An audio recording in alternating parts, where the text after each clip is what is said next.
Audio Jungle.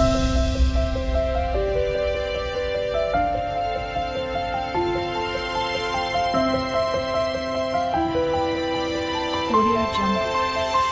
మీరు వినవలసిన మాట ఏంటంటే దేవుడు క్రీస్తుకు అధికారాలు అప్పగించెను అనే విషయం మనం మాట్లాడదాం. చాలా జాగ్రత్తగా గమనించండి. నేను రిఫరెన్స్ ప్రకారంగా మీరు చెప్పగలుగుతానేమో కానీ దానికి వివరణ నేను ఇవ్వలేకపోయినా మీరు రిఫరెన్స్ చాలా జాగ్రత్తగా గమనించండి. మొదటగా యేసుక్రీస్తుకి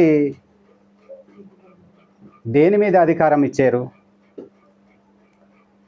చిన్న ప్రశ్న.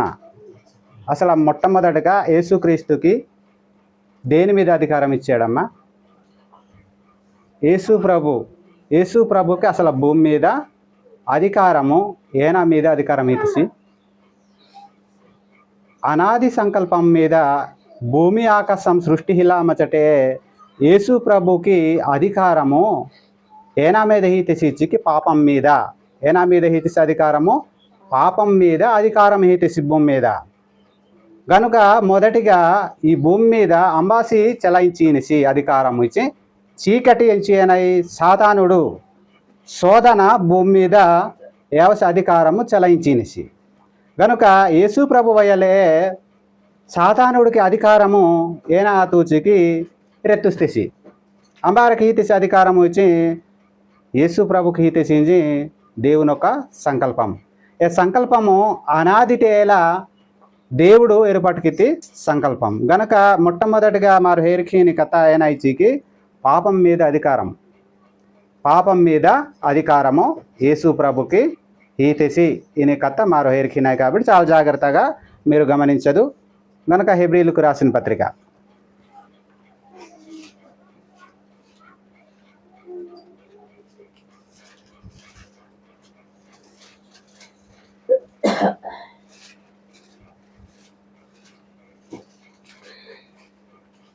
హెబ్రీలకు రాసిన పత్రిక 4వ అధ్యాయము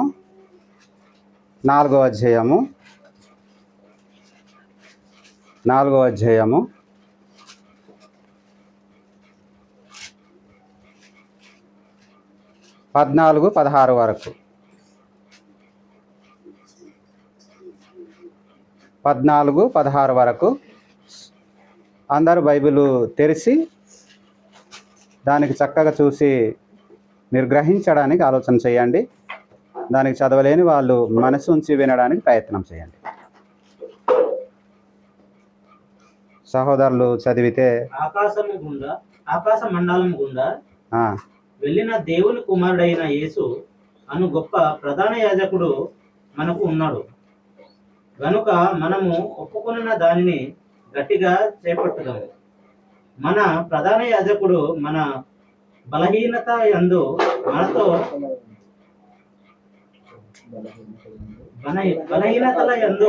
మనతో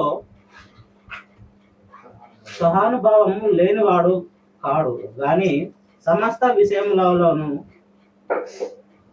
మన వలనే శోధింపబడినను ఆయన పాపము లేనివాడుగా ఉండెను.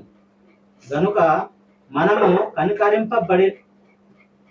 కనికరింపబడిన సమయోచితమైన సహాయం కొరకు కృప పొందినట్లు ధైర్యంతో కృపాసహనం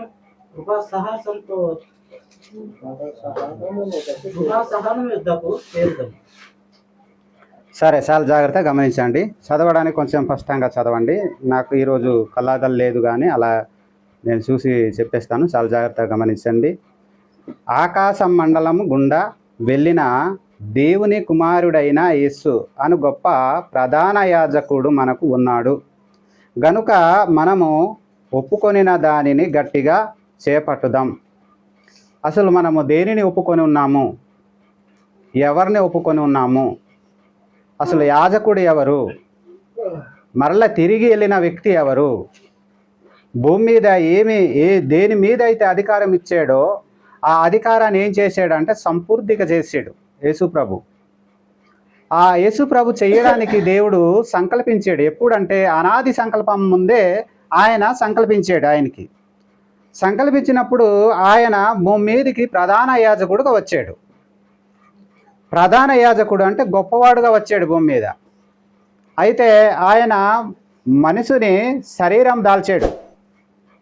దాల్చిన తర్వాత ఒక యాజకుడుగా గుర్తింపు పొందాడు.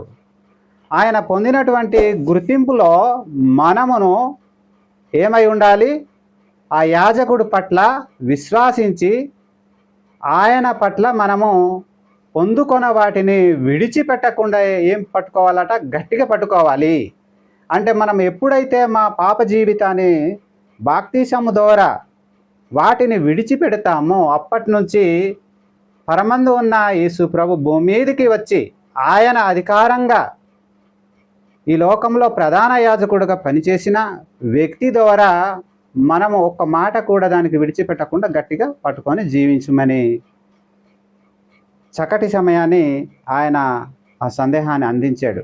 కనుక చాలా జాగ్రత్తగా ఈ మాటని మనము సరదాగా తీసుకోకుండా జాగ్రత్త కలిగి తీసుకొని దానికి నడవడానికి ప్రయత్నము చేయాలి. కనుక మన ప్రధాన యాజకుడు మన బలహీనతల యందు మనతో సహానుభావము లేనివాడు కాడు, కానీ సమస్త విషయములలోనూ మన వలనే శోధింపబడినను ఆయన పాపం లేనివాడుగా ఉండెను. అయితే ఇక్కడ చాలా జాగ్రత్తగా గమనించాలి. మన ప్రధాన యాజకుడు మన బలహీనతల యందు మనతో సహానుభావం గలవాడుగా ఉండేడు. ఆయన ఏ పాపం లేనివాడుగా భూమి మీద పుట్టాడు. ఏది కూడా ఆయన సహించడానికి ప్రయత్నం చేసేడే తప్ప మళ్ళీ తిరిగి ఆయన మాట వేయలేదు, ఆయన మళ్ళీ కర్ర వేయలేదు. ఎలాంటి వాడికైనా ఎలాంటి అధికారికైనా ఆయన ఏమన్నాడంటే లోబడ్డాడు. అడిగిన దానికి ప్రశ్నకి జవాబు చెప్పాడే తప్ప ఆయన మళ్ళీ తిరిగి ఏం చేయలేదంటే వాగ్వాదనకి యేసు ప్రభు వెళ్ళలేదు. అందుకే భూమి మీద ఆయన అధికారము చాలా గొప్పదిగా కనిపించింది. మనం కూడా అలాంటి యాజకుడు దగ్గర ఉన్న మనము భూమి మీద ఆయన వెంట నడుస్తూ ఆయన మాదిరిని అనుసరించి ముందుకు నడవగలిగితే అలాంటి అధికారంలో ఉన్న మనము దేవునికి సొత్తైన ప్రజలుగా ఉండడానికి మనం ప్రయత్నము చేయాలి. కనుక చాలా జాగ్రత్తగా మనం గమనించి ముందుకు కొనసాగాలి. కనుక మనము కనికరింపబడి సమోచితమైన సహాయము కొరకు కృప పొందునట్లు ధైర్యంతో కృపా స్థానము నొద్దకు చేరుదాం. అయితే మనం ఇక్కడ కనికరింపబడి యేసు ప్రభు మనకు కనికరింపబడి మన పాపాల నుండి ఏం చేశాడంటే విముక్తి చేశాడు. ఆయన రక్తం ద్వారా ఏం చేశాడంటే కడగబడ్డాము. కనుక మనము ఆ యాజకుడిని ఎలా హృదయాలు ఉంచుకోవాలంటే ఈయన గొప్పవాడు, తండ్రి పంపించినటువంటి కుమారుడుగా భూమి మీద పుట్టాడు, భూమి మీద అధికారాన్ని చలాయించాడు, ఆ చీకటిని అణిచివేసాడు అనే విషయం మన హృదయంలో ఉండాలి. అలా ఉంటే అప్పుడు మనము దేవునికి కుమారులుగా క్రీస్తు ప్రభుకు సహోదరులుగా భూమి మీద జీవిస్తాం. లేదు అనుకుంటే మాత్రము మనం ఎలా జీవిస్తామంటే సాతానుడికిను క్రీస్తు ప్రభుకి మధ్యవర్తులుగా మనం జీవిస్తాం. ఒకే వైపు మనము చీకటి వైపు మరలా మనం వెళ్ళకూడదు అనే విషయమే యేసు ప్రభు ఒక వాగ్దానం. దేవుని ఒక సంకల్పాన్ని భూమి మీద చేరవేసి ఆ యొక్క బోధన ముందుకు చలాయించినటువంటి క్రీస్తు ప్రభు. కనుక ఆ మాటలు చాలా జాగ్రత్తగా మీరు గమనించి తెలుసుకోవాల్సిన విషయం. అయితే పాపం మీద అధికారము ఎవరికి దేవుడిచ్చాడంటే యేసు ప్రభుకి ఇచ్చాడు అని చాలా స్పష్టంగా పౌలు గారు చాలా స్పష్టంగా చెప్పడము జరిగింది. కనుక ఇంకొక మాట చూద్దాం. అయితే అపవాది మీద అధికారము, ఇంకొకటి అపవాది మీద అధికారం ఇస్తున్నాడు. దేని మీద? అపవాది మీద కూడా అధికారం ఉంది. యేసు ప్రభు దాని మీద కూడా అధికారము చెలాయించాడు భూమి మీద వచ్చినప్పుడు. కనుక దాని విషయం కూడా మనం చూద్దాం. యోహాను సువార్త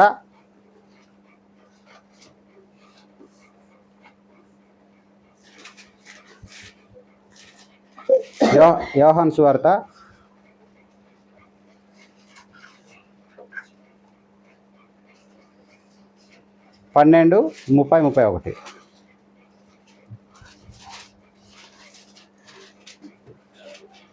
12వ అధ్యాయము 30-31. అందుకు యేసు అందుకు యేసు ఈ శబ్దం ఈ శబ్దము ఈ శబ్దము నా కొరకు నా కొరకు రాలేదు, రాలేదు, మీ కొరకే మీ కొరకే వచ్చాను. వచ్చెను. ఇప్పుడు ఇప్పుడు ఈ లోకము నాకు తీర్పు జరుగుతున్నది. ఇప్పుడు ఈ లోకాధికారి బయటకు త్రోసివేయబడు. త్రోసివేయబడును అన్నాడు. చాలా జాగ్రత్తగా గమనించాలి, చాలా జాగ్రత్తగా గమనించాలి. అయితే పైన మీరు చదివితే దేనికోసము ఆ మాట అంటే ఈ లోకంలో అనారోగ్య విషయంలో కానీ, లేదంటే కుంటివారి కోసం కానీ, చెవుల్లా లేని వారి కోసం కానీ ఆ శబ్దం వచ్చింది అన్నాడు. నా కోసం రాలేదని చెప్పాడు యేసు ప్రభు. నా కోసం రాలేదు, చాలా జాగ్రత్తగా గమనించాలి. నా కోసం రాలేదు, అందుకు యేసు ఈ శబ్దము నా కొరకు రాలేదు, మీ కొరకే వచ్చెను అని చెప్పాడు. అంటే నా కోసము పరమందు ఉన్న శబ్దము రాలేదు, మీ కొరకే వచ్చాను అని ఆయన చెప్పుకుంటున్నాడు. ఆ గొప్పతనాన్ని చెప్పుకున్నప్పుడు ఈ శిశువులు చాలా జాగ్రత్తగా వీరు గ్రహించారు. మనం కూడా ఈ దినాన బైబిల్ పట్నాన్ని మనం మాటలు వింటున్నప్పుడు చాలా జాగ్రత్తగా గ్రహించాలి. అవి గ్రహించినప్పుడే మన హృదయంలో ఉంటాయి, గ్రహించకపోతే మన హృదయంలో ఉండవు అన్న సంగతి మనం తెలుసుకోవడానికి ఎంతైనా ప్రయత్నం చేయాలి. అలా ప్రయత్నం చేసినప్పుడు మన హృదయంలో దేవుని ఒక మాటలు తట్టుతాయి. లేదు అనుకుంటే దేవుని ఒక మాటలు ఏమవుతాయంటే పక్కన పడతాయి అనే విషయాన్ని చాలా జాగ్రత్తగా యేసు ప్రభు చాలా స్పష్టంగా అక్కడ హెచ్చరిస్తున్నాడు. ఇప్పుడు ఈ లోకము నాకు తీర్పు జరుగుతున్నది. ఇప్పుడు ఈ లోకాధికారి బయటకు త్రోసి వేయబడును. ఈ లోకంలో అధికారం ఉండేవాడు ఎప్పుడు అది లోకంలో చీకటిగాను నడిపించిన వాడు సాతానుడు. ఆ సాతానుడు ఇప్పుడు ఆ అధికారాన్ని దేవుడు ఏం చేస్తాడంటే తీసేస్తాడు. తీసేసి ఎవరికి ఇస్తున్నాడు అధికారం అంటే యేసు ప్రభుకు ఇస్తున్నాడు. అందుకే బయటకు వెళ్ళిపోతాడు ఆయన. నీవు తట్టుకోలేవు అన్న సంగతిని అక్కడ స్పష్టంగా చెప్పాడు అనమాట. కనుక చాలా జాగ్రత్తగా గమనించాలి. 4:44 అదే సువార్త.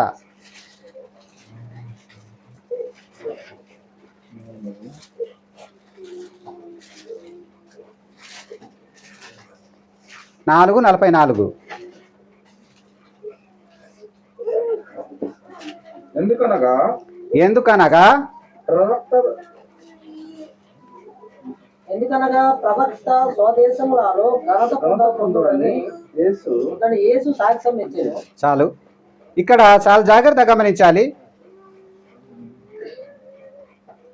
ఎందుకనగా ప్రవక్త స్వదేశములో ఘనత పొందుడని యేసు సాక్ష్యం ఇచ్చాను. ఎవరు ఎదుట సాక్ష్యం ఇచ్చాడంటే శిశువుల ఎదుట సాక్ష్యం ఇస్తున్నాడు. ఏం పొందాలని? యేసు దగ్గర ఏముంది? ఆయన ఘనమైన వాడు, ఆయన ప్రధాన యాజకుడు, పరమందు నుండి వచ్చిన వ్యక్తి, భూ సంబంధంలో ఆయన ఉన్న వాటిని అధికారం చెలాయించేవాడు అన్న సంగతిని అక్కడ స్పష్టంగా చెప్పాడు. నేను వాటి కోసం సాక్ష్యం ఇస్తున్నాను, అవి అన్నీ జరుగుతాయి. దేవుడు నాకు అధికారం ఇచ్చి ఉన్నాడు, ఆ అధికారం బట్టి భూమి మీద నేను ఏం చేస్తానన్నాడంటే పని చేస్తాను. ఆ దానికి ముందుగా సాక్ష్యం ఇచ్చాడు. కనుక ఆయన ఎలాగైతే చెప్పాడో ఆ పనిని పూర్తి చేసి మళ్ళీ పరమందు ఆయన దేవుని కుడి పక్షమున ఆసీనుడై ఉన్నాడు అన్న సంగతిని చాలా స్పష్టంగా చెప్పాడు. కనుక అలాగే 14:30 కూడా చూడండి. అదే సువార్తలో 14:30 కూడా చూడండి.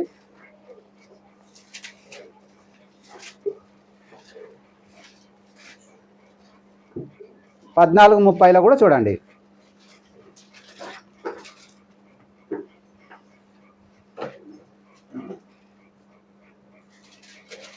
ఇకను మీతో విస్తరించి మాట్లాడును, ఈ లోకాధికారి వదులుతున్నాడు. అదే కదా, చదవండి. ఇకను మీతో విస్తరించి మాట్లాడను, ఈ లోకాధికారి వచ్చుతున్నాడు, నాతో వారికి సంబంధమేమీ లేదు. చాలు, ఇక్కడ చాలా జాగ్రత్తగా స్పష్టంగా చదవడానికి ప్రయత్నం చేయండి. ఇకను మీతో విస్తరించి మాట్లాడను, ఈ లోకాధికారి వచ్చుతున్నాడు, నాతో వానికి సంబంధమేమీ లేదు. అయినాను నేను తండ్రిని ప్రేమించుచున్నానని లోకము తెలుసుకున్నట్లు తండ్రి నాకు ఆజ్ఞాపించినది నెరవేర్చుటకు నీవు ఇలాగూ చేయుచున్నాను. చాలు.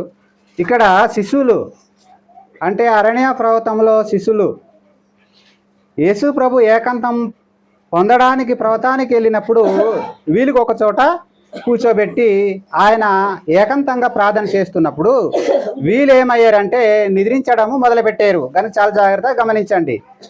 ఇకను మీతో విస్తరించి మాట్లాడను, ఈ లోకాధికారి వచ్చుచున్నాడు, నాతో వానికి సంబంధం ఏమీయూ లేదు అన్న సంగతి స్పష్టంగా యేసు ప్రభు మాట్లాడు. శిశువులతో మాట్లాడుతున్నాడు. యేసు ప్రభు అమర్తోలో మాట్లాడిన సీజీకి శిశువులతో మాట్లాడినసి ఏనాతకి మాట్లాడిన సీజీకి ఈ లోకాధికారముతోలే ನಂಗೆ సంబంధం ఇల్లే ఏవసి నా జోలికి వాత్సర ఏవసి నాతోలు సాటి అయిన మనిషి ఏవసాయే గనుక అధికారము ఏమని ద్వారా వాతి అధికారం నంగవానే ನಾನು తండ్రి ఒదటి నుంచి వాహమే కాబట్టి ఆ తండ్రి నాకు ఏనాచి అధికారం ఇహాన్సిన ఈ అధికారము నా తాణమన్నే మొదటిగా సాతానుడుగా హీతి అధికారము మొత్తం నా తాణవనేసి శిశువుల్ని ప్రశ్నించితేసి కనుక చాలా జాగ్రత్తగా గమనించండి. ఇక్కడ మాట్లాడాను, ఇంకా మాట్లాడాలి, ఇంకా మాట్లాడమనే అక్కడ శిశువులు కూడా అడిగారట, ఇంకా మాట్లాడనని. అయితే ఇక్కడ నేను మాట్లాడను ఇంకా అన్నాడు. ఈ లోకాధికారి వచ్చుచున్నాడు, నాతో వానికి సంబంధం ఏమీ లేదు. ఈ లోకాధికారంలో ఉన్న వ్యక్తికి ఏ సంబంధం ఉంది? నాకు తండ్రి పంపబడినటువంటి అధికారం ఉంది, నేను మీకు చెప్పడానికి నాకు అధికారం ఉంది, నేను మీకు బోధించడానికి అధికారం ఉంది, ఈ లోకంలో జరగబోయే వాటి కోసం నీకు ముందే నేను సాక్ష్యం ఇచ్చాను అని యేసు ప్రభు స్పష్టంగా శిశువులతో మాట్లాడాడు. కనుక చాలా జాగ్రత్తగా గమనించండి. అయినాను నేను తండ్రిని ప్రేమించున్నాను అన్నాడు. అయినాను ఎవరిని ప్రేమించాడు? తండ్రినే ప్రేమించాడు. మనం ఇప్పుడు ఎవరిని ప్రేమించాలి? కుమారుని ద్వారా తండ్రిని ప్రేమించాలి. ఇప్పుడు ఇక్కడ చాలా జాగ్రత్తగా మీరు కనిపించి అవుతారు. చూసారా, యేసు ప్రభు ఏమన్నాడంటే ఎవరిని ప్రేమిస్తున్నాను అన్నాడు? తండ్రిని ప్రేమిస్తున్నాను అన్నాడు. ఇప్పుడు శిశువులకు ఏం చెప్పాడంటే క్రీస్తు ప్రభు ద్వారా తండ్రిని ప్రేమించమని చెప్పాడు. మనం ఈ దినంలో ప్రభు ద్వారా ఎవరికి మహింపరుస్తున్నామంటే తండ్రి అయిన దేవునికి మహింపరుస్తున్నాము. కనుక చాలా జాగ్రత్తగా ఇవి తెలుసుకోవడానికి ప్రయత్నము చేయాలి. గనుక ఇంకొక మాట చూద్దాం. మరణం మీద అధికారము, మరణం మీద కూడా అధికారము యేసు ప్రభు భూమి మీదకి చేశాడు. మరణం మీద అధికారము. ప్రకటన గ్రంథం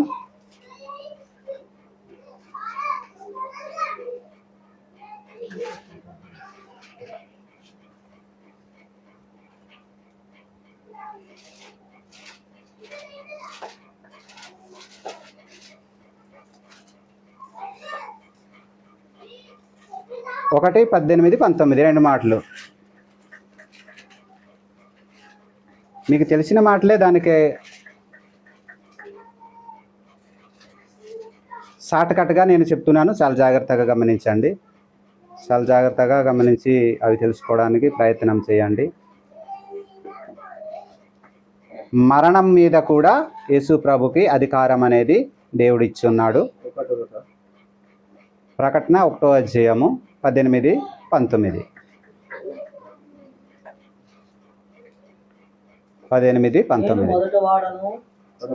మొదటి వాడను జీవించువాడను మృతుడైతేనే గాని ఇదిగో యుగయుగములను సజీవుడనై ఉన్నాను, మరియు మరణము యొక్కయు పాతాళ లోకము యొక్కయు తాళము చెవిలు నా శోధనములు ఉన్నాయి.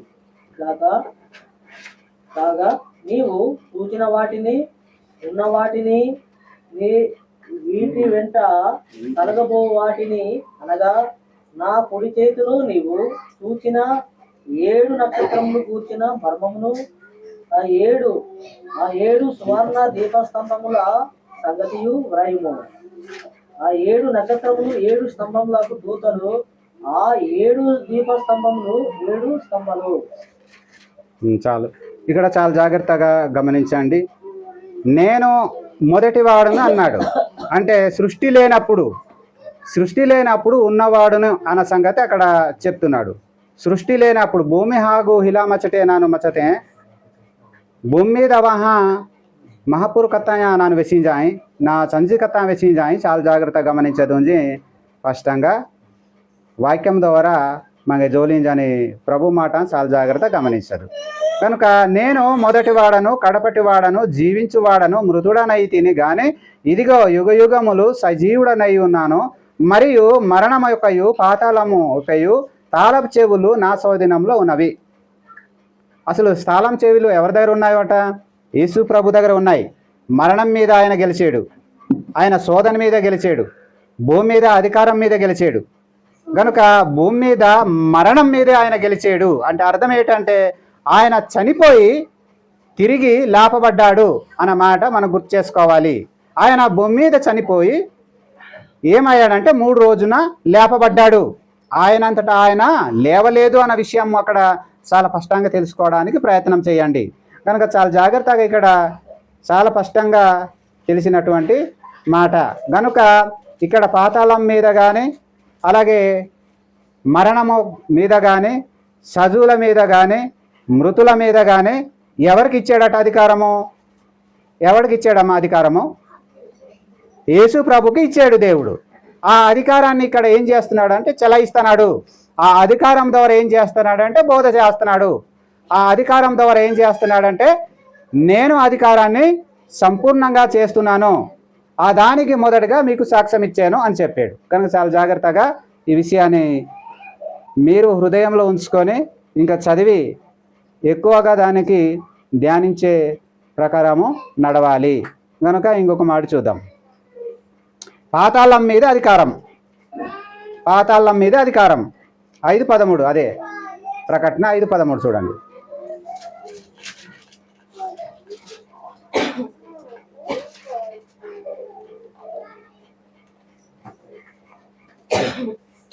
పాతాళం మీద అధికారము.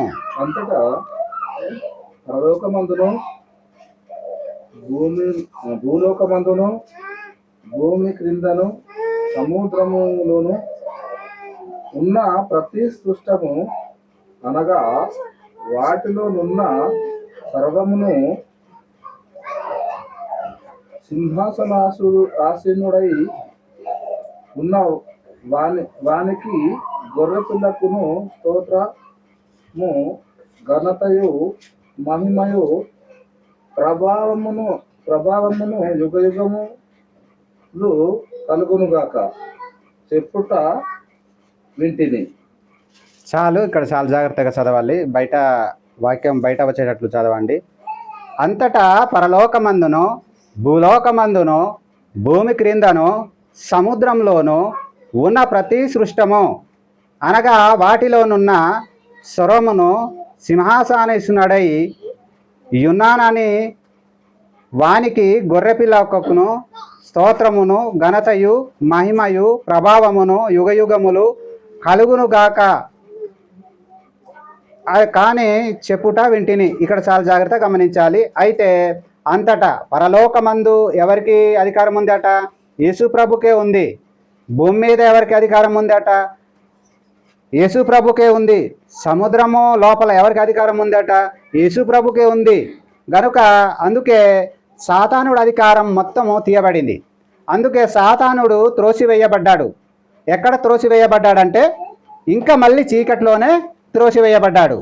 ఎందుకు చీకట్లో త్రోసివేయబడ్డాడంటే సాతానుడు పవర్ ఏం చేశాడంటే దేవుడు తీసాడు. యేసు ప్రభుకు మొత్తం పవర్ అంతా పెట్టాడు. ఇప్పుడు చూడండి, మన రాజకీయంలో ఏముంటుందంటే 5 సంవత్సరాలకు ఒక వ్యక్తికి అధికారం ఉంటుంది. కానీ యేసు ప్రభుకి మాత్రము అసలు ఈ సృష్టి మీద అధికారము ప్రధాన యాజకుడుగా భూమి మీద పనిచేయడానికి ఆయన పంపించాడు. కనుక చాలా జాగ్రత్తగా గమనించాలి. పరమందును భూలోకమందును భూమి క్రిందను సముద్రంలోను ఉన్న ప్రతి సృష్టంలో ఎవరికి అధికారం ఇవ్వబడిందట? యేసు ప్రభుకు అధికారం ఇవ్వబడింది. ఆయన ప్రధాన యాజకుడు. భూమి మీద ఆయన గొప్పతనాన్ని ఇక్కడ ఆయన ఏం చేస్తున్నాడంటే చెప్పబడుతున్నాడు. ఏ అధికారికి అయినా మొదటిగా ఆయన అధికారం చెప్పి ముందుకు వచ్చి ఆయన ఏం చేస్తున్నాడంటే చెప్తున్నాడు. ఎవరి కోసం చెప్తున్నాడంటే తండ్రి కోసమే చెప్తున్నాడు. అక్కడ నాకు ఏ అధికారం అయితే అప్పగించాడో ఆ అధికారాన్ని మీకు నేను చెప్తున్నాను అనే సంగతిని ఇక్కడ స్పష్టంగా చెప్పాడు. గనుక చాలా జాగ్రత్తగా ఈ విషయము మనం తెలుసుకోవడానికి ప్రయత్నం చేయాలి. అయితే ఆయనకి యుగ యుగములు కూడా భూమి మీదను పరమందు ఆసీనుడై ఉండడానికి అధికారము దేవుడు అనుగ్రహించాడు. అలాంటి అధికారాన్ని గ్రహించినటువంటి యేసుక్రీస్తు దగ్గర మనము ఉన్నాం. ఇప్పుడు ఆయన్ని మహింపరుస్తున్నప్పుడు, క్రీస్తు ప్రభు ద్వారా మహింపరుస్తున్నప్పుడు ఆయన మనలో ఉన్నాడు. మన యొక్క వినికిడి తండ్రి దగ్గర చేరుతుంది అనే విషయాన్ని మనము తెలుసుకోవడానికి ప్రయత్నము చేయాలి. కనుక చాలా జాగ్రత్తగా ఈ మాటను మీరు ఎక్కువగా చదివి దాని విధేయతో, ఓర్పుతో, సహనముతో ప్రతిదినము దాన్ని మీరు పరీక్షించాలని నేను మీ ముందుకు ఉంచిన మాటలను జాగ్రత్త కలిగి వినడానికి ప్రయత్నము చేయండి. అలాగే దూతల మీద అధికారము, దూతల మీద కూడా అధికారం ఇచ్చాడు. దూతల మీద అధికారము పేతురు రాసిన పత్రిక మొదటి పత్రిక. మీకు వచ్చినటువంటి మాటలే చాలా జాగ్రత్తగా గమనించండి. నేను దానికి కుదించి మీకు చెప్తున్నాను.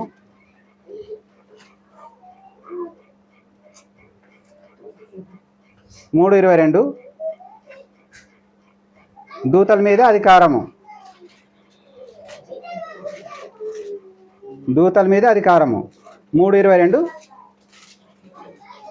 సుబ్బారావు చదువు.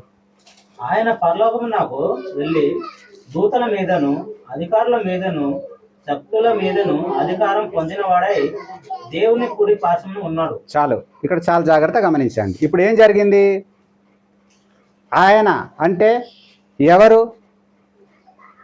ఆయన పరలోకమునకు వెళ్ళి దూతల మీదను శక్తుల మీదను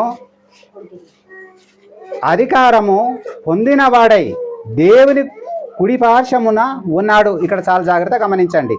ముందు ఆయనతో సమానుడైనటువంటి యేసుప్రభు భూమి మీద వచ్చినప్పుడు ఆయనకి అధికారాలు ఇవ్వబడ్డాయి.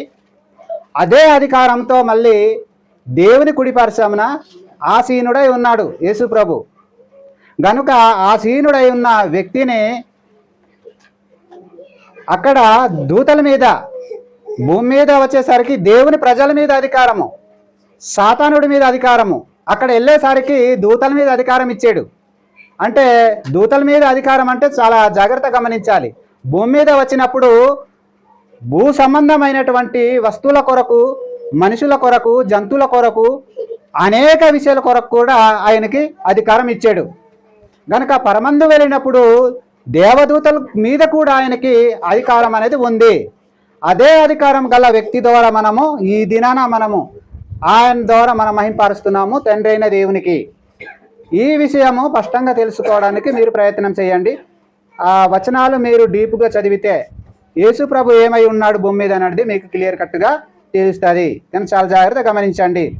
ఆయన అంటే దేవుడు పరలోకమునకు వెళ్ళి దూతల మీదనో అధికారుల మీదనో శక్తుల మీదనో అధికారం పొందిన వాడై దేవుని కుడి పార్శ్వమున ఉన్నాడు అని స్పష్టంగా చెప్పేశాడు. కనుక చాలా జాగ్రత్తగా గమనించండి. అసలు భూమి మీద ఏ అధికారం అయితే ఉందో పరమందు కూడా ఆయనకి అధికారం ఉంది. పరమందు ఎన్ని దేవదూతల్లో ఉన్నా, ఎన్ని వేల కోట్ల దేవదూతలు ఉన్నా వాటి మీద కూడా అధికారం అనేది ఉంది. భూమి మీద ఎంతైతే అధికారము చెలాయించాడో పరమందు కూడా అంతే అధికారము పొందినవాడై ఆయన ఉన్నాడు, దేవుని కుడి పార్శ్వమున ఉన్నాడు అన్న సంగతిని ఇక్కడ స్పష్టంగా వాక్యం ద్వారా మనకు మాట్లాడుతున్నాడు. కనుక దేవుడి ప్రజల మీద అధికారం, దేవుడి ప్రజల మీద కూడా అధికారం ఉంది. ప్రకటన గ్రంథం తీయండి. దేవుడి ప్రజల మీద కూడా అధికారం ఉంది.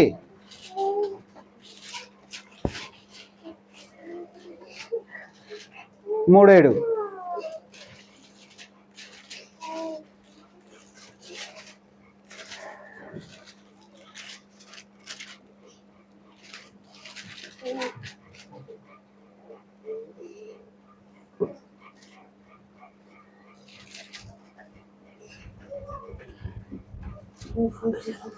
మూడో అధ్యాయం 7వ మాట. సుబ్బారావు చదువు. 3వ అధ్యాయము 7వ మాట. ఫిలదెల్ఫియాలో ఉన్న దూతకు ఇలాగూ వ్రాయను, దావీదు తాళపు చెవి కలిగి ఎవడునో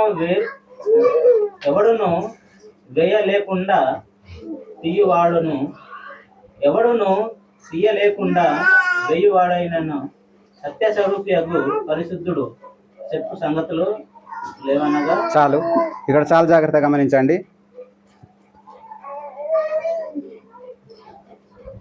ఫిలదెల్ఫియాలో ఉన్న సంఘం కోసము యోహాను గారు రాసినటువంటి మాట.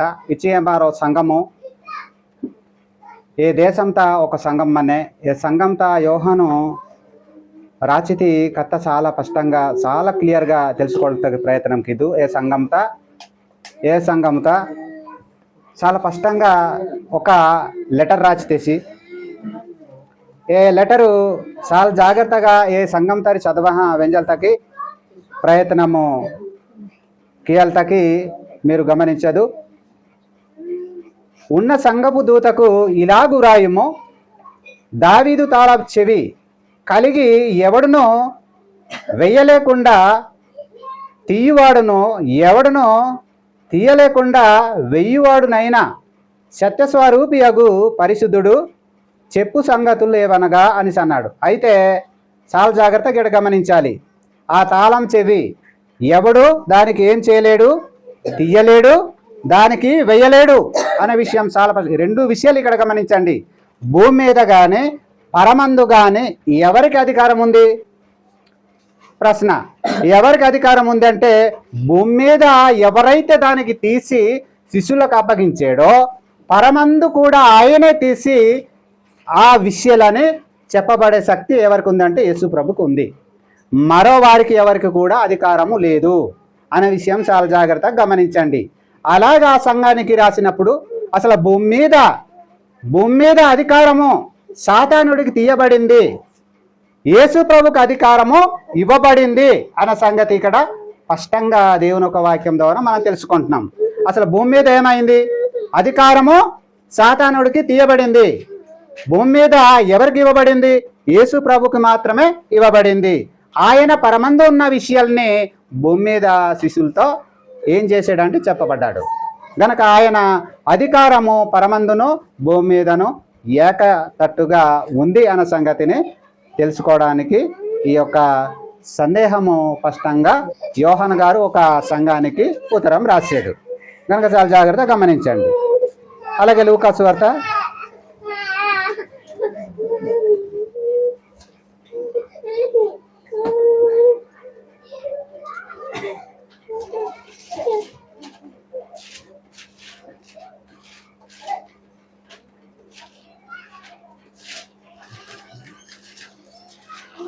1:30-33 వరకు.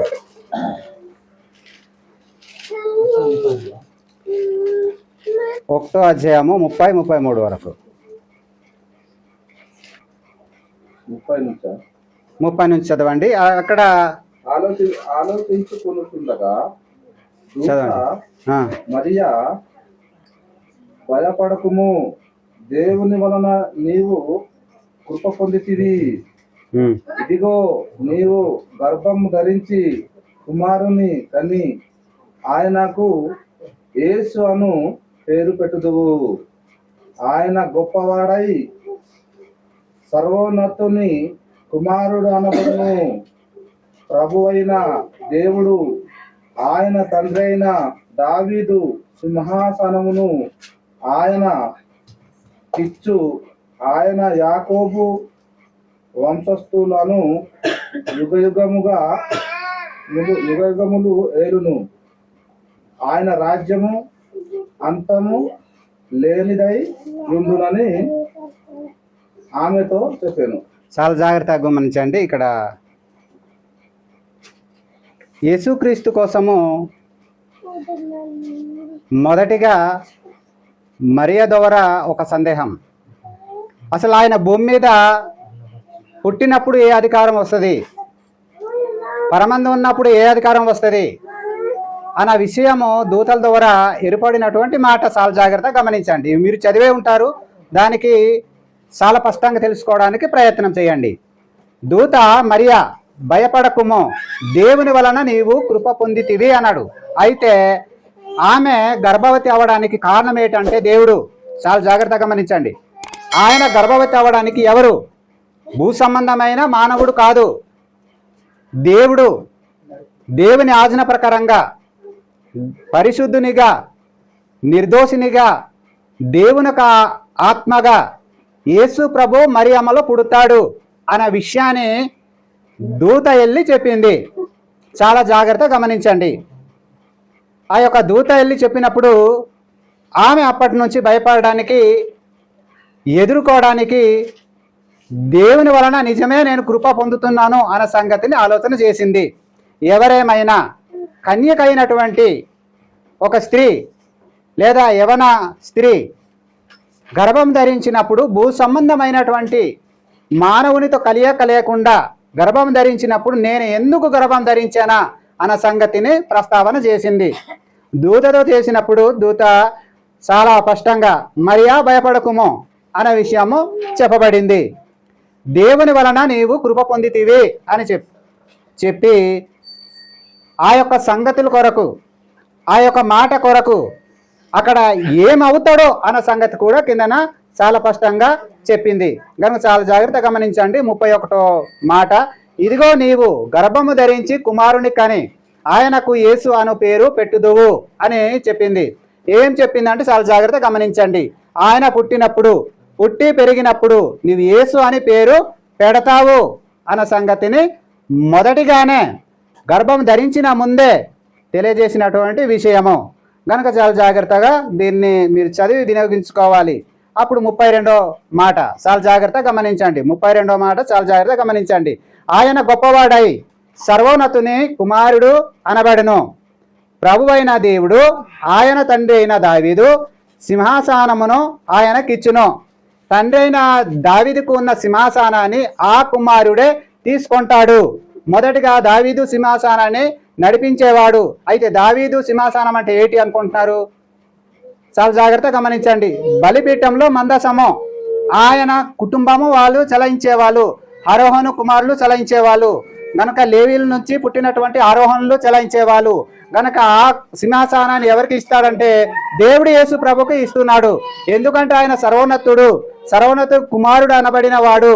గనక భూమి మీద అలాంటి గొప్పవాడు ఎవరినూ పుట్టలేదు అన్న విషయాన్ని తెలియజేస్తూ ఉన్నాడు. కనుక చాలా జాగ్రత్తగా మన ఈ విషయాన్ని చదివి హృదయంలో ఉంచుకోవాలి.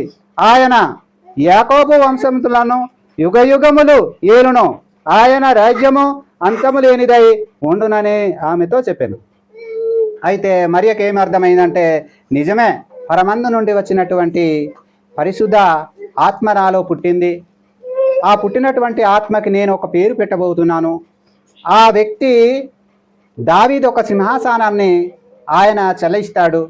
ఆయన యాకోబు వంశస్థులలో పుట్టినటువంటి వాడు అవుతాడు. ఆయనకి అంతం లేదు, ఆయనకి చావు లేదు, ఆయనకి అన్నిటి మీద అధికారం ఉంది అన్న సంగతిని తెలుసుకుంది. దూత ద్వారా తెలుసుకున్న మరియా చాలా స్పష్టంగా అర్థం చేసుకొని ఆ బిడ్డకి యేసు అని పేరు పెట్టి లోకంలో అధికారం చెలాయిస్తాడు అని ముందే మరియాకి తెలిసింది. అలాగే మనం కూడా యేసు ప్రభు ఎవరా అని ప్రశ్నించినప్పుడు దేవుని ఒక కుమారుడుగా లోకానికి వచ్చాడు. భూమి ఆకాశం పుట్టక మునుపు ఏమై ఉండేడంటే దేవునితో సమానుడు. గనక లోకంలో వచ్చినప్పుడు ఆయన ఏం ధరించాడంటే శరీరం ధరించాడు. శరీరం ధరించినప్పుడు ఆయన ఒక అధికారాన్ని భూమి మీద విస్తరమైంది. ఎవరి అధికారము? దేవుని ఒక అధికారము భూమి మీద విస్తరమైంది. గనక అధికారం బట్టి ఆయన భూమి మీదకి చలాయించి మరలా ఆయన దూతల మీద కూడా అధికారము పొంది ఉన్నాడు. గనక చాలా జాగ్రత్తగా ఈ మాటను మీరు తెలుసుకోవడానికి ప్రయత్నం చేయండి. అలాగే దేవునికి మహిమ కలుగునట్లు అధికారము పొందుకున్నాడు. రోమా 3:7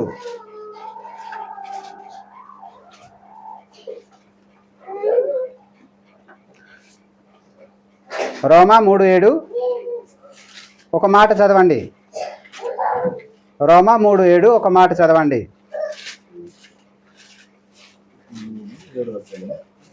3వ అధ్యాయము 7వ మాట. దేవునికి మహిమ కలుగునట్లు నా గనులైన చదువు సుబ్బారావు. ఆ సత్యము గనువలన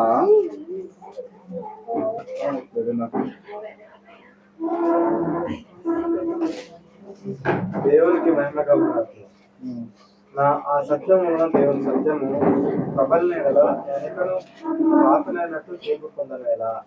చాలు, ఇక్కడ చాలా జాగ్రత్త గమనించండి. దేవునికి మహిమ కలుగునట్లు అధికారము, దేవునికి మహిమ కలుగునట్లు అధికారము ఆయన పొందుకున్నాడు. మనం కూడా దేవునికి మహిమ కలిగేటట్లు మనం ఏం పొందాలంటే సంఘంలో అధికారం పొందాలి. సంఘంలో అధికారం పొందాలంటే ఏం చేయాలంటే దేవుని ఒక వాక్యాన్ని, మనలో ఉన్న వాక్యాన్ని ఏం చేయాలంటే బోధ చేయాలి, మనం సువార్త చేయాలి. ఆయన అన్ని విధాలుగా 4 పుస్తకాల్లో యేసు ప్రభు సువార్త చేశాడు, ఆయన అధికారం పొందాడు. కనుక చాలా జాగ్రత్తగా గమనించండి. దేవునికి మహిమ కలుగునట్లు ఆయన ఏం పొందాడు అంటే అధికారం పొందాడు. ఈ లోకంలో ప్రజల మీద అధికారం పొందాడు, సాతానుడు మీద అధికారం పొందాడు, దూతల మీద అధికారం పొందాడు, మరణం మీద అధికారం పొందాడు, పాతాళం మీద కూడా అధికారం పొందాడు. ఇన్ని అధికారం పొందిన యేసు ప్రభు ఇప్పుడు దేవుని కుడి పరసంలో ఏమై ఉన్నాడంటే ఆసీనుడు అయి ఉన్నాడు. కానీ భూమి మీద ఆయనకి చావు లేదు అన్నమాట మనం చూసాం. భూమి మీద అన్ని అధికారాలు ఆయనకి ఇవ్వబడింది, సాతానుడికి తీయబడింది అన్న సంగతిని మనం చూసాం. గనక ఆయన ఎప్పుడైతే భూమి మీదకి వచ్చాడో అప్పుడే సాతానుడికి ఏం వచ్చిందంటే వణుకు పుట్టిందట. వణుకు పుట్టింది. వణుకు పుట్టినప్పుడు ఆయన నిజానికి దేవుని కుమారుడు వచ్చాడు, దేవుని కుమారుడుగా భూమి మీద పుట్టాడు, ఇప్పుడు నాకు అధికారము తీయబడును అన్న సంగతి సాతానుకు కూడా ముందే తెలిసింది. కనుక చాలా జాగ్రత్తగా గమనించి మనం తెలుసుకోవడానికి ప్రయత్నము చేసాం. కనుక దేవునికి మహిమ కలుగునట్లు నా ఆసత్య వలన దేవుని సత్య ప్రబలిన ఎడల నేను ఇంకను పాపి అయినట్టు తీర్పు పొందనేలా అన్నాడు. అంటే దేవుని అన్ని అధికారాలు పొందిన తర్వాత నేను పాపిగా ఉంటానని మీరు ఎలా అనుకుంటున్నారు అనే విషయాన్ని అక్కడ చాలా స్పష్టంగా మనం తెలుసుకోవడానికి ప్రయత్నం చేయాలి. దేవుని సత్యము భూమి మీద ఏమైందంటే ప్రబలింది. ఎవరి వలన ప్రబలిందంటే దేవుని కుమారుడైనటువంటి ప్రభు వలన ప్రబలింది. సాతానుడికి ఉన్న అధికారాన్ని ఏం చేశాడంటే దేవుడు ఈయనకే మొత్తం ఇచ్చేసాడు. సాతానుడికి మళ్ళీ మానవుడి మీద ముట్టడానికి కానీ ఆయనకి పాడు చేయడానికి కానీ అధికారం లేదు. కానీ దేవుని యొక్క దృష్టిలో యేసు ప్రభు భూమి మీద ఎంత గొప్పవాడుగా పనిచేసాడంటే ఇక్కడ చాలా జాగ్రత్తగా గమనించండి. దేవుని కుమారుడికి భూమి మీద ఎంత గొప్పవాడుగా పనిచేసాడంటే నేను ఒక మాట చెప్తాను, చాలా జాగ్రత్తగా గమనించండి. దేవుడుగా చూశాడట. అంటే అర్థం ఏంటి? దేవుడుగా చూశాడట. భూమి మీద ఉన్న యేసు ప్రభుని దేవుడుగా చూశాడంట. అదేంటి? మీ పిల్లలు మీరు చెప్పిన మాటని విని వారు ఏమి చెయ్యమన్నా అదే పని చేసినప్పుడు మీరేమంటారు చెప్పండి? ఏదైనా చదువుల్లో కానీ లేదంటే ఆటల్లో కానీ వాళ్ళు బహుగా దాన్ని గెలిచినప్పుడు ఏమంటారు? మీరేమంటారు చెప్పండి? మీరేసి ఒకవేళ ఒక బహుమానం పొందితేసి అనుకో, బహుమానం పొందిసరి ఏనాయింజరి నాను వేస్తే కత్తలు హే నడి తెసి కానీ నా మీరేసి గొప్పవాడు తెసింది ఎలికి హే దేవుడు సికేలా భూమి మీద యేసు ప్రభు దేవుడుగా సికే హెరిగిచ్చి నాను వేస్తే కమ్మ అని పూర్తికి తెసి భూమి మీద అధికారము తీసుకొట్టి తెసి ఏ అధికారం వల్ల నేడు సింహాసనంతా ఏనాహాడోయా అనేసి ఆసీనుడహా మనేసింది. చాలా జాగ్రత్తగా ఏ కథని వేస్తేసి కనుక ఈ విషయాలు ఇంతటితో ನಾನು ముగించిమాయి. కనుక ఈ విషయాలు చాలా జాగ్రత్తగా మీరు తెలుసుకోవడానికి ప్రయత్నముకిదు ನಾನು విశాంజని ఈ జవాబు కానీ వచనము కానీ స్పష్టంగా చదివిచారే. అసలు ఏనా మీద అధికారము భూమి మీద మనిషి మారోసకేల నేటి ఏనా మీద అధికారం పొందలతకి ఇంబ వాహినైనా చాలా జాగ్రత్తగా గమనించదు. ఇంబ మరి ప్రతి ఆదివారం వయల్త కారణమైనా ఇచ్చికి అధికారం పొందుకోవడలతకి వాహినాయి, వెహిని కథాని మారు పొందుకోవడలతకి వాహినాయి. పొందుకోడిన కథాని మారో అమరం వేస్తేకి ఇతరులు వేస్తే మారో ఆ సత్యం తరం మనరం వేస్తే లేదా అన్యజనుల తన హజా మారు సువర్తకితిದೆ ಕಮಾಕಿಯಲ್ತಾಕಿ ಮಾರು ಕೂಡ್ಕೊಡಿನಾಯ್ ಪ್ರಭು ದಿನಂತ ಕೂಡ್ಕೊಡಿಸರೆ ಬರೇ ಜಾಣತಾಯಿ సహవాసం కలగహ రొట్టె విరువలతకి కానీ ప్రార్థనకీయాలతకి కానీ కీర్తనలు పాడలతకి కానీ ఆదివారం మిసర ప్రభు దిన మంచి దేవుడు ఏర్పాటుకి హానిసి కనుక చాలా జాగ్రత్తగా మీరు గమనించా ముందుకు నడిగితే రేంజి ನಾನು మీకు హెచ్చరించిందా కనుక మారో నేర్చుకొడితైన వ్యక్తికి పాపం మీద అధికారము అపవాది మీద అధికారము మరణం మీద అధికారం పాతాళం మీద అధికారము దూతల మీద దేవుని ప్రజల మీద దేవునికి మహిమ కలుగునట్లుగా మనం ఇన్ని అధికారాలు ఉన్న వ్యక్తి ఎవడంటే యేసు ప్రభు. ఇంకా చాలా ఉన్నాయి కానీ నేను కుదించి మీకు చెప్పాను కనుక చాలా జాగ్రత్తగా గమనించడానికి ప్రయత్నం చేయండి. యేసు ప్రభు పరమందు ఏ అధికారం ఉందో భూమి మీద కూడా దాసుని రూపం ధరించినప్పుడు కూడా అదే అధికారము భూమి మీద చేసాడు. ఆ అధికారిగా ఉన్న యాజకుడై ఉన్న యేసు ప్రభుని మనం ఏం చేయాలంటే ఆయన ఈ లోకంలో ఎంత అధికారం పొంది ఉన్నాడో ఆయన అధికారం నుండి మనం ఏం నేర్చుకుంటున్నామంటే ఆయన చెప్పినటువంటి అధికారమును పొంది ఆ అధికారాన్ని మనం చెలాయించడానికి ప్రయత్నం చేయాలి.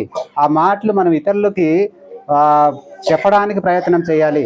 కనుక అలా చెప్పినట్లయితేనే ఆ అధికారంలో ఉన్నట్టుగా మనము గుర్తింపు పొందుతాము. లేదంటే ఆ గుర్తింపే మనం పొందము అనే విషయాన్ని మనం తెలుసుకోవాలి. కనుక ఇలాంటి విషయాలు చాలా జాగ్రత్తగా మనము చదివి దానికి లోతుగా గమనించడానికి ప్రయత్నం చేయండి. కనుక ఆ విషయాలని మీరు చదివి నేర్చుకోవడానికి దానికి లోతుగా అర్థం చేసుకోవడానికి ప్రయత్నం చేయండి. ఇంకొకటి ఏంటంటే 3 ముక్కల్లో మాట్లాడే వాళ్ళు కూడా ఉన్నారు. ఎలా మాట్లాడతారంటే దేవుడు అన్న మాటకి ఏం చెప్తారంటే దేవుడు అన్న మాటకి ఏం చెప్తారంటే ఈ ముగ్గురు కలిస్తేనే దేవుడు అని కూడా చెప్తుంటారు. అది అబద్ధపు బోధ అనే సంగతి గ్రంథం స్పష్టం చేస్తుంది. చాలా జాగ్రత్తగా గమనించండి. దేవుడు అన్న మాటకి ఏం చెప్తారంటే ముగ్గురు కాదు అన్న విషయాన్ని చెప్తారు. దేవుడు అంటే ముగ్గురు కలిస్తేనే దేవుడు అని స్పష్టంగా బోధిస్తారు. అవి ఎలాంటి మాటలు అంటే తీయని మాటలు. మీరు చాలా జాగ్రత్తగా గమనించండి. అవి ఆ బోధ అపోస్తలులకు ఇవ్వబడింది కాదు. అది చాలా జాగ్రత్తగా గమనించండి. అసలు మొట్టమొదటికి ఇచ్చింది ఏ బోధ అంటే అధికారంతో చెలాయించినటువంటి బోధ. మొట్టమొదటికి యేసు ప్రభు భూమి మీదకి ఎందుకు వచ్చాడంటే బలి అర్పణ కోసం వచ్చాడు. తండ్రి యోధ నుంచి బలి అర్పణ కోసం వచ్చి అప్పుడు ఎవరికి ఇవ్వబడింది బోధ అంటే అపోస్తలులకు ఇవ్వబడింది. అలాగే ఎవరికి ఇవ్వబడింది అంటే సంఘానికి ఇవ్వబడింది. ఈ 3 విషయాలు నేర్చుకుంటే అది అపోస్తల బోధ అవుతుంది. చూడండి 3 ముక్కల్ని ఒకే దగ్గర జాయింట్ చేసి ఈ 3 ముక్కలు కలిస్తేనే 3 అక్షరాలు కలిస్తేనే దేవుడు ముగ్గురు కూడా ఒక్కడే అన్న మాటని వారు ప్రస్తావన చేస్తారు. కానీ అపోస్తలులకు ఇవ్వబడిన బోధ అది కాదు. చాలా జాగ్రత్త గమనించండి. దేవుడు దేవుడే, క్రీస్తు ప్రభే, పరిశుద్ధాత్మే అనే విషయాన్ని స్పష్టంగా 12 అపోస్తలు వాళ్ళు స్పష్టంగా నేర్చుకున్నారు. అదే బోధ మనం కూడా యేసు ప్రభు యాజకత్వంలో మనం నేర్చుకుంటున్నాం. ఆయన ఒక యాజకుడు. ఆయన భూమి మీద అధికారాలు చెలాయించాడు. ఆ అధికారాలు మనం తెలుసుకున్న తర్వాత కూడా ఆ యొక్క మాటలో ఆ యొక్క తీపి జ్ఞాపకంలో మీరు పడిపోయేరే అనుకుందాం. భూమి మీద మీరు ఏమి నేర్చుకున్నారో పరమందు కూడా అదే మీకు అడగబోతుంది. దాని మీద మీరు దృష్టి పెట్టుకొని భూమి మీద బ్రతుకుమని దేవుడు ఆజ్ఞించాడు. కనుక చాలా జాగ్రత్తగా గమనించండి.